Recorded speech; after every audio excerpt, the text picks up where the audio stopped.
Welcome to the Late Look North.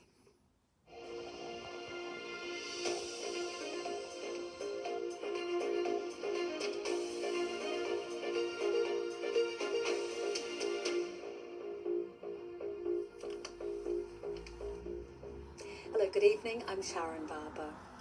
A charity in Northumberland which supports female armed services personnel has called on the Ministry of Defence to change the way sexual abuse is dealt with in the forces. We've spoken to two women who have had therapy at Salute Her UK after they say they were sexually assaulted. The accounts in this story have been voiced by actors and contain themes that you may find distressing. Andy Watson reports.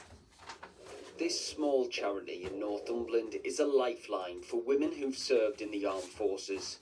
In total, they support 6,000 women aged between 17 and 76, some of whom are currently serving, but 82% of their service users say they've been raped or sexually assaulted in the military.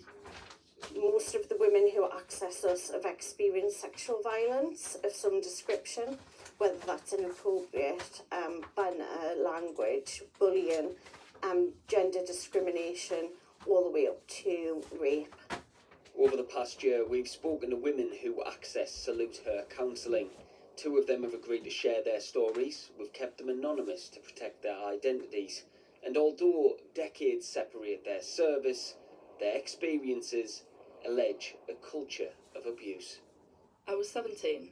A fellow soldier came into my room uninvited. He got into my bed and lifted my pyjama top and made contact with my skin. I was swearing at him, saying, "Get out," until he left. It's quite frightening, thinking what he could have done. I wasn't even aware of what was going on. I'd never heard of consent. I hadn't heard of if you're drunk and blacked out and you sleep with somebody, then that's rape. Both women reported their cases, but they said they weren't taken seriously. I wrote down all of my experiences. I just poured my heart out and wrote about 6 pages, basically saying, when I joined the army, I slept with a few people, and by this point, I'd slept with over 100 and nothing was ever done. I was told either he gets moved to a different location or he gets a formal interview. Now, I don't think I would have wanted him to be moved. I've had to live with the guilt. He very likely did it again.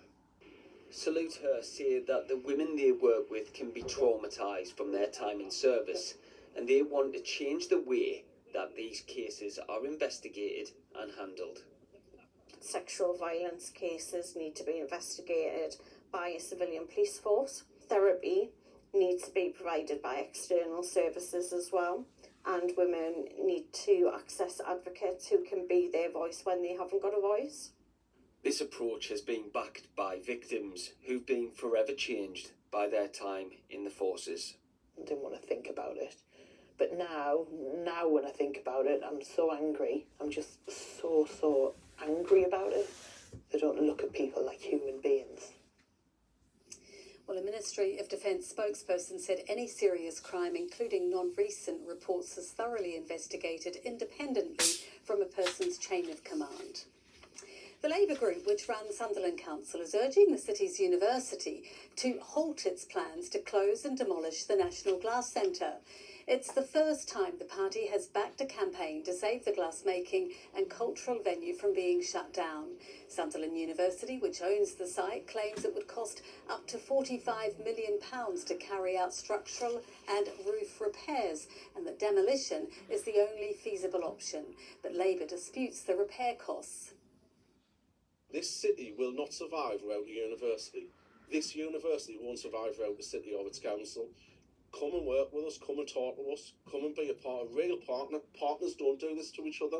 They don't suddenly drop a bombshell and say they're going to close a national asset in a big city. That the easy option's to shut it. We don't want the easy option. Nobody does. Well, Sunderland University maintains the high repair costs and says the building does not have a sustainable future. It was one of the marvels of its time and holds a place as a landmark on the Tyne. But now campaigners are fighting to have Newcastle's 150-year-old swing bridge restored, 7 years after it broke down, preventing its rotation. Newcastle City Council says a feasibility study will assess the potential costs, but a petition is calling for urgent action. But it was a fantastic achievement, you know, the first of its kind, the largest moving bridge of its kind, and it's part of Newcastle's heritage. To let it go to rack and ruin, I think, is an absolute disgrace. School children in Sunderland have written a song to mark Children's Mental Health Week.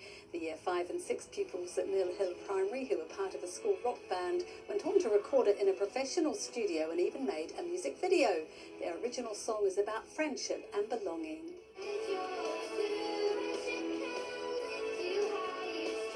It makes me feel like happy that I belong, and obviously people out there that don't feel like they belong. The song's just there to encourage them.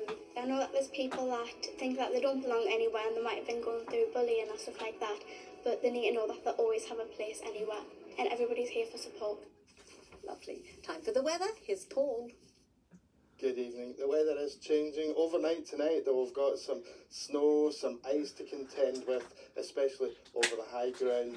A warning out from the Met Office for snow and ice at 2 to 5 centimetres of snow above 200 metres, maybe 10 centimetres or more on the highest ground, and icy stretches just about anywhere as temperatures dip to around freezing in that easterly wind. Tomorrow morning then, there's further rain, sleet and snow through the morning. The afternoon we'll see the showers become much fewer and further between, with a few bright spells breaking through from time to time. Still cold though, 5 Celsius at best in that northeasterly wind. A frosty night to come tomorrow night, a cold start on Saturday, but a dry, bright day. Lots of sunshine for most of us. Clouds over, more rain and hill snow overnight Saturday night into Sunday. Thanks for the sunshine, Paul. That's all from us for now. Have a very good night. Bye-bye.